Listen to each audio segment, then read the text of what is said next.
today we're pulling trees. For those of you that don't watch my channel or are new to it, now we do pull a lot of trees. The reason we pull them is usually because we're keeping them away from fences, power lines, roads, structures, etc., etc.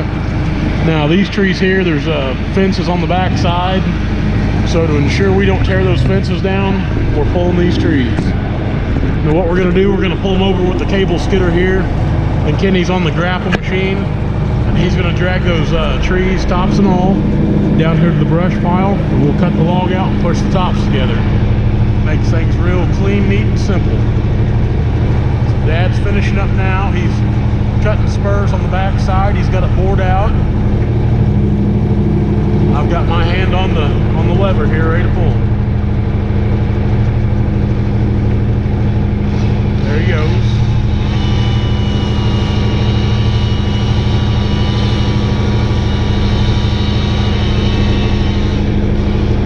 There we go. Well, it's rocking. I usually try to keep tension pretty tight on the cable. There we go. Gives me the signal and away we go. Now see, you can keep tension tight on that cable and you really don't have to pull too hard a lot of times. Just, that's a lot of it. Just keep the tension tight and it'll kind of do the rest on its own. Now we will give it a little bit of a jerk, you know, but it's nothing too bad. There's Kenny backing up now. I'm gonna grapple that. Dad'll unhook the choker here in a second, and we're gonna go down here and get the next one.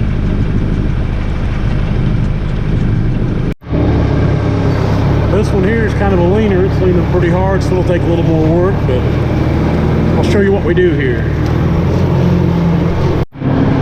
First, we'll back up to it.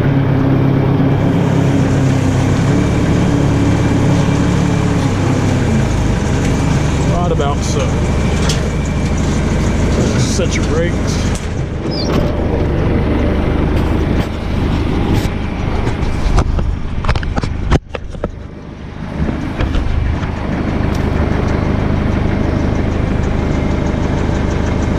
You're pulling pretty hard. Yeah.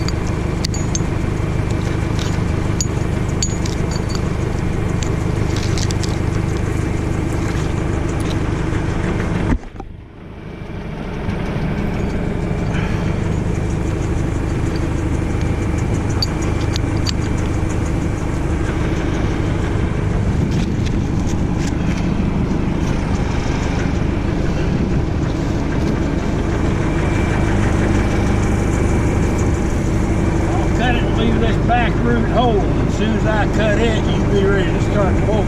Okay. May fall.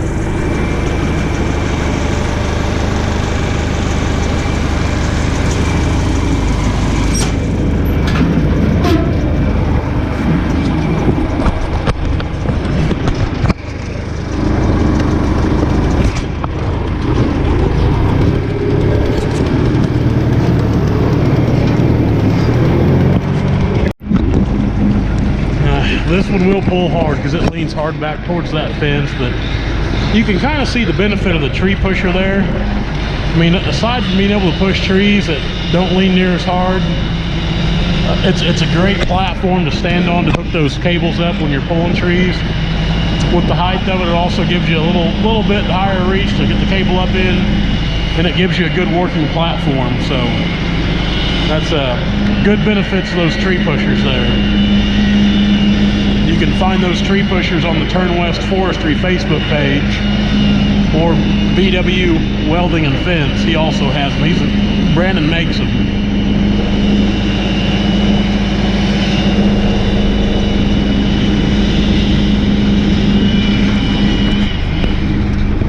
Set this down here.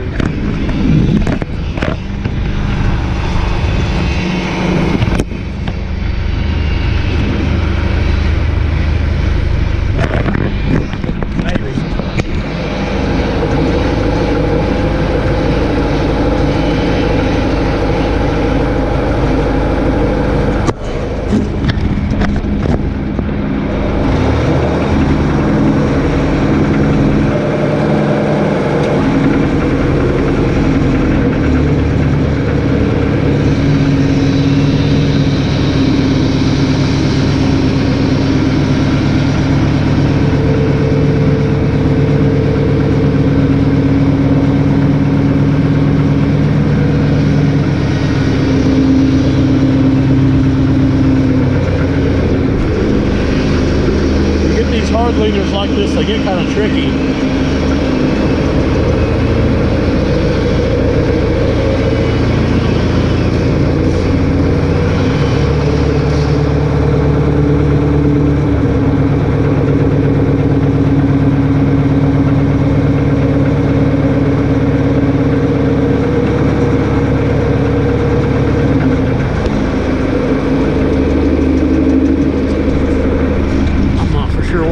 Doing here.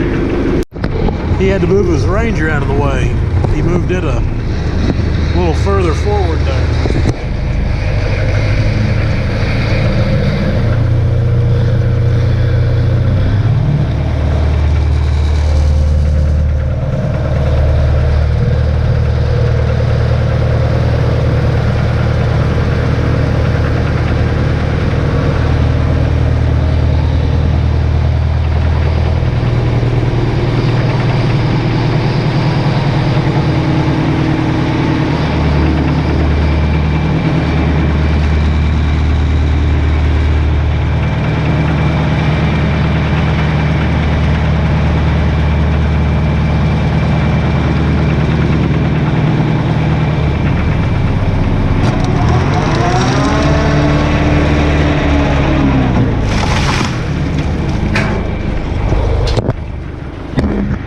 Pretty good right there, pretty easy.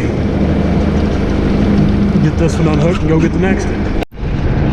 So, up here on the very back side of the farm where we were cutting, I think we were here Monday or Tuesday.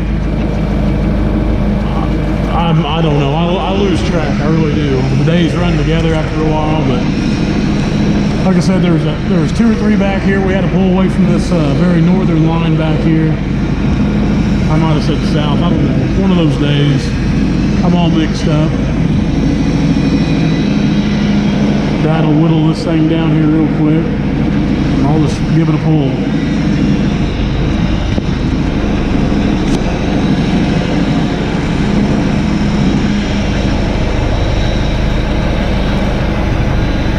And like I said, those of you guys that aren't loggers or don't watch our channel regularly, I tried to explain why we pull these trees. I mean, the guys that watch the log, I mean, I'm sure you know all too well about having to pull trees away from fences, roads, power lines, other obstructions, so it's nothing new to you.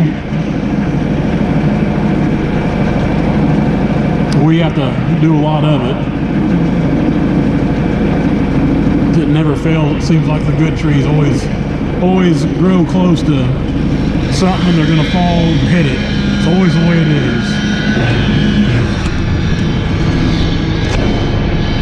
Throttle up here.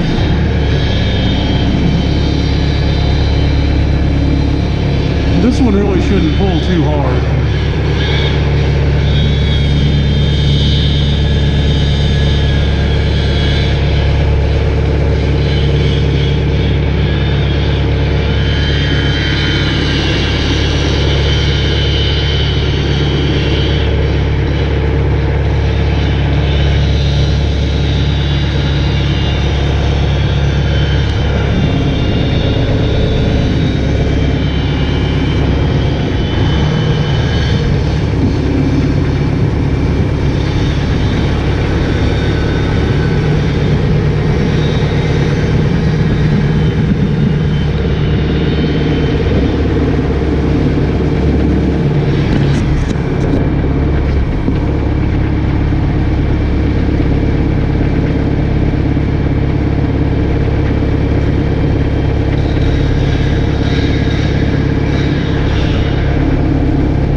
tree number 4.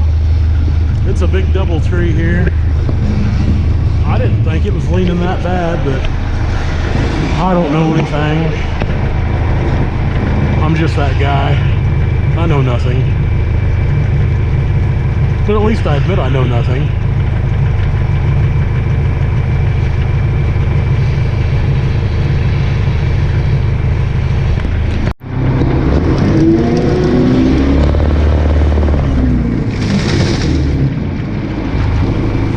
Just like that.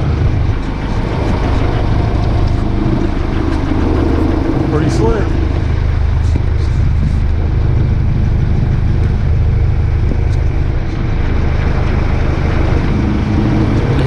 Kenny and the grapple skidder. He'll grapple that and drag it to the pile.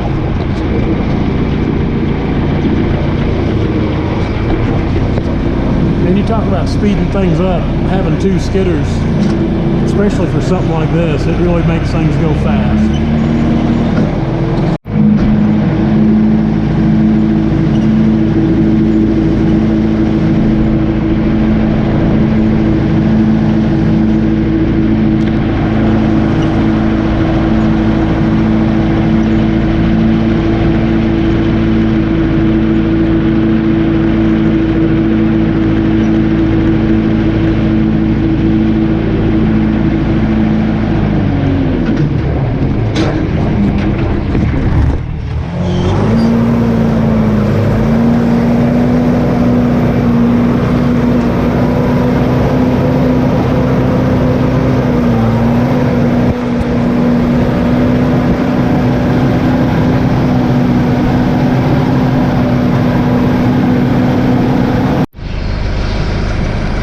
Number 5 right here.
One down. This here is number 6. Dad's back there kind of trimming up his getaway path in case he's got to make a run for it. It's always important to get your getaway path. And some of you guys that watching, I mean, I know you've went through the game of logging courses, which I have too, and that's one thing I think in the very first day they talk about your getaway path. And that's something my dad taught me years and years ago before I even knew what the game of logging or anything was. I mean, I was just a young kid. He always talked about having a good getaway path. Man, it's important too, because sometimes these things they'll chase you. You never know. It's always good to get all that brush and stuff out of the way. You sure don't want to trip over nothing.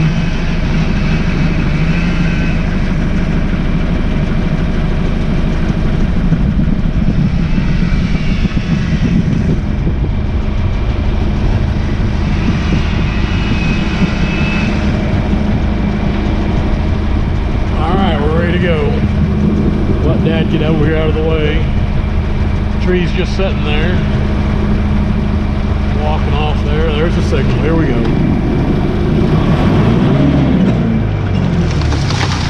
Boom. Just like that. Kenny backing up there at the grapple skidder now to grab onto it.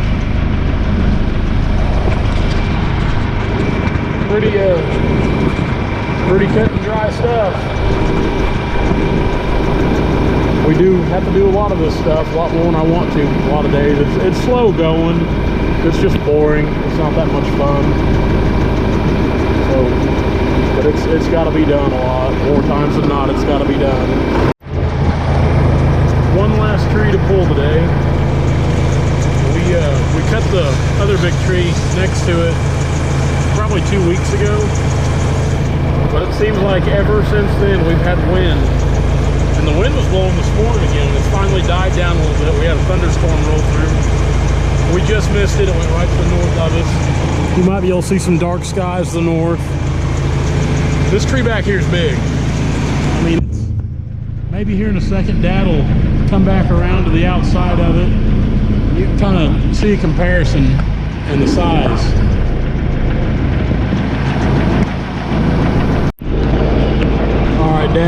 He's born into it now. He's kind of starting to creep around to this side over here, but you can see how big that tree is. There's a lot of footage in that tree.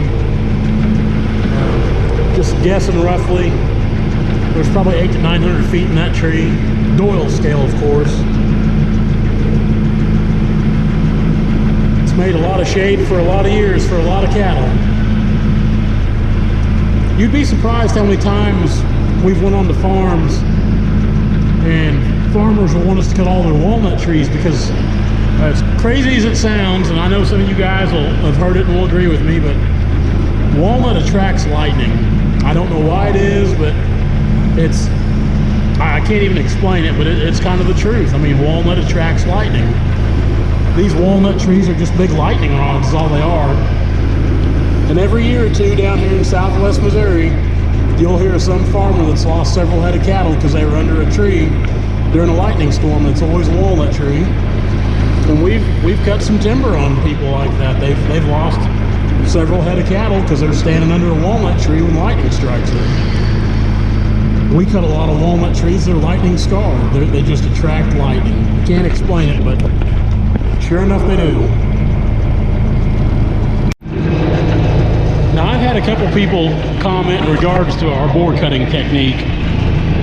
They'll ask me, how do we control the fall? How do you control the fall? Well, the spurs, if you watched my board cutting video here last week, once we bore out the whole inside of that tree, all the heartwood, those spurs that's how you control that fall. As far as direction, well, you better judge lean. And you can use wedges. I mean, we use wedges from time to time. Or even matters like this where we got to pull it away from that fence, power line, and road. But you control that fall. It's just like the trigger. When you hinge a tree, you've got that trigger on the back side. Well, you clip that trigger, the tree falls. It's the same thing with the ears on these trees. You clip those ears, the tree goes over. It's pretty simple. And a lot of people always ask me, well, how come you don't notch or hinge walnut? Well, there's a lot of difference in walnut and oak. I don't care if I pull some fiber on an oak. It doesn't bother me a bit. Oak's not worth a whole lot. Walnut, on the other hand, it's a different story. Things need to be perfect. They got to look good. It's got to be flush. Your buyers don't want to see a lot of fiber pulled, and we don't want to put some big ugly notch in it. All that stump wood needs to be there to ensure those trees bring top dollar. And I know someone's going to get on here and try to argue the fact with me, and that's fine. You're more than welcome to argue with it all you want. But fact of the matter is, we know a little something or two about walnut timber and selling walnut and marketing it. And I'm not disagreeing. Maybe it doesn't matter where you're at. Maybe who you sell your logs to, it doesn't matter. But there's a lot of factors, a lot of money involved when you go to figuring in the presentation of your logs. A better looking set of logs is going to bring better money every time. All right, Dad, he's clipping those ears right now. See, we're going to pull that tree back this direction, so he's clipping this side. He's going to leave those back sides hold, that way I can just pull it on over. There he goes. The old tree's starting to rock now. It ain't going to be too much longer. I'm going to be jerking this thing over. We'll throttle up a little bit.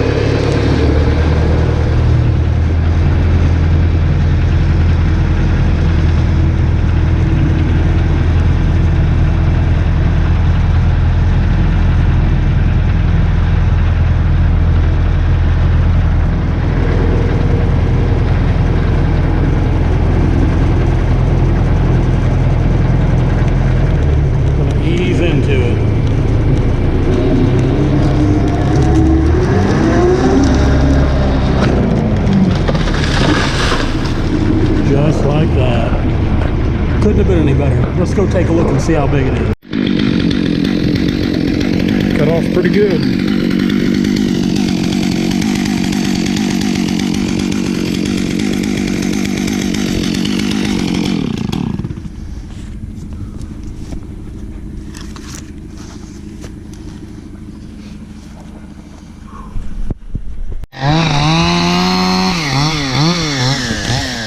Big tree.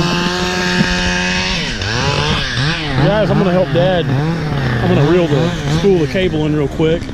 I'm going to help Dad cut that top up. And we're going to push it down that little ditch there like the other one. So that's really all. Every tree we've cut today we've had to pull. Which days like this we don't get near as many cut, but it's one of those things that's got to be done.